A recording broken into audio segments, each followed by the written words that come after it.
Today we're going to be going over how to measure your food using a food scale. So you're going to need, of course, a digital food scale. Just makes your life so much easier. So a few things to know when measuring food. It just gives you a really accurate way of tracking your meals. Oftentimes we really underestimate how much we're actually eating. So for example, if I were to eyeball what I thought was 50 grams, it might actually end up being 100 grams. So I've got a few ingredients today that I'm going to be measuring out just so that you have an idea of how to do these. And I also want you to just give this a go. So try it out for yourself just to see how much you're actually eating, and I'm sure that you'll be really surprised to see that you're actually eating more than you think that you're eating. Okay, so first thing I like to do when I've got my scale is, well, turn it on, and then there's different levels of unit here. So what I'm going to do is put it, it's currently in pounds, on ounces. So I'm just going to put it on till it says grams, okay? So most important thing, says grams. Always make sure that you tear it to 0. So I want to make sure it's all good. So what I like to do, if you have a container of food, sometimes what you can do is just, you can grab your bowl, put your bowl on there, put it to 0, and you can just pour it out that way. And let's say we wanted to get probably a little bit easier for me if I turn it this way. Okay, so that was just a little bit under, but you can see this is around 50 grams of beans, which I'm sure if you were to pick 50 grams of beans by eyeballing it, you probably would have picked it wrong.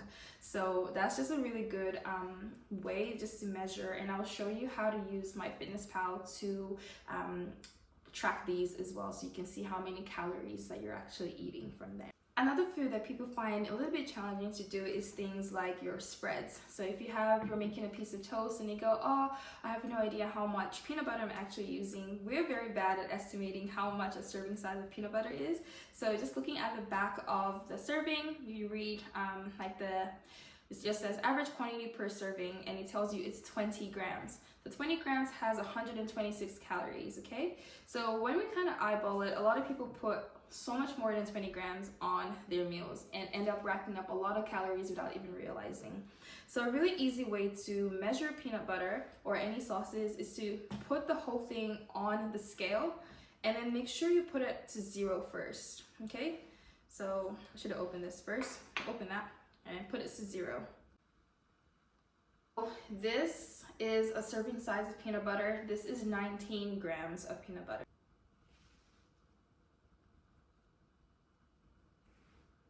So because we put it to 0 first, it means whatever we put on, we're going to be taking away. So this says minus 19. That's how we know it's 19 grams of peanut butter.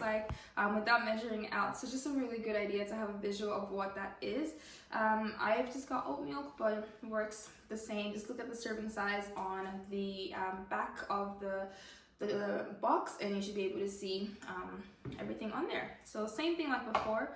We're just going to turn on the scale. And this time I'm actually going to put it in mils. So just make sure that liquid stuff, you kind of want to use mils rather than grams, just a tiny bit off. So we're just trying to get up to 250. Oops, just a little bit over. I've got 256 mils of milk, so that's about a serving of milk. So oftentimes when we say a glass of milk, you fill it up to the brim, and that's just going to mean that you're taking a little bit extra, more than you intended to, especially if you're trying to track your calories. I really like people to get an idea of what a serving size looks like is nuts. Nuts are very calorie dense, so it's really important that we're actually taking the serving size that is recommended. So usually it's around 30 grams, but we always say take a handful of nuts, and a handful can mean so many things to so many different people. If your hands are bigger than mine, a handful is going to look different. If your hands are smaller than mine, a handful is going to look different. If I were to pick a handful of nuts, I would literally just grab probably this much, right?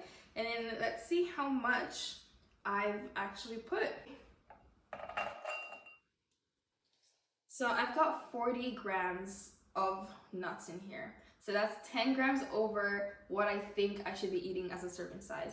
And the thing is, people don't stop just here. you know, you keep going back for more, especially if it's something like more palatable like cashews or almonds. You can really rack up those calories very, very quickly. Yes, they're healthy for you, but they're very calorie dense, and it still means that it might put you in a calorie surplus. Let's make it 30 grams. All right, beautiful.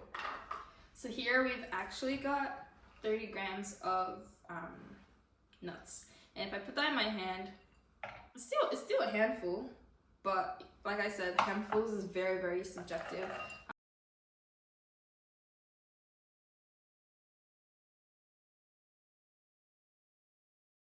So here you can see 30 grams and 40 grams. Honestly, you can't really tell the difference if you aren't looking.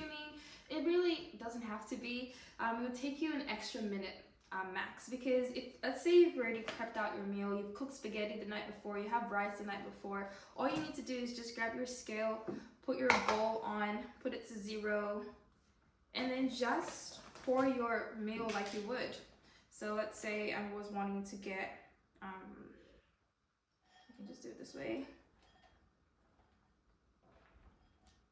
Let's say I'm eating 100 grams of rice.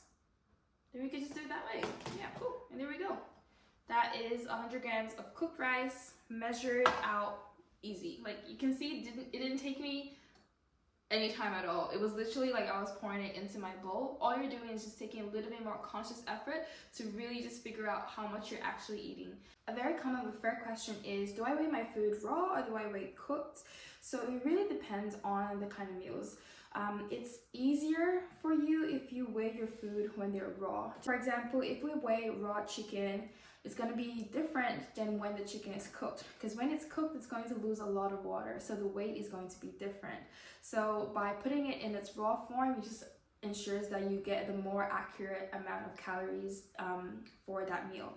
And when you put it into things like MyFitnessPal, it's just easier for you to sort of work it out rather than doing some equations trying to figure out the cooked versus the raw one. However, you just need to pick one and be consistent with it. For things like rice, you can do that cooked. It's usually pretty easy to find a database of how much cooked rice is. Just make sure, just take care that you're putting in the correct amount. Me personally, I like to weigh my food raw and just call it a day. If you're cooking in batches, meal prepping, what you need to do is just make as many as you normally would, and you're just going to divide it by the number of meals that you're having. So that's going to be like the total serving size for everything, so you don't have to keep measuring every single time. What some people do is that they cook a whole batch, then they measure the whole batch and divide the whole batch into equal grams. What I do to make my life easier is, I know if I'm eating the same thing for the week, I'm just going to cook a whole thing, and throughout the week I aim to finish that. So I already know that what I'm eating is what I've calculated at the start, and that's just how I do it. But if you do it differently, that's fine as well.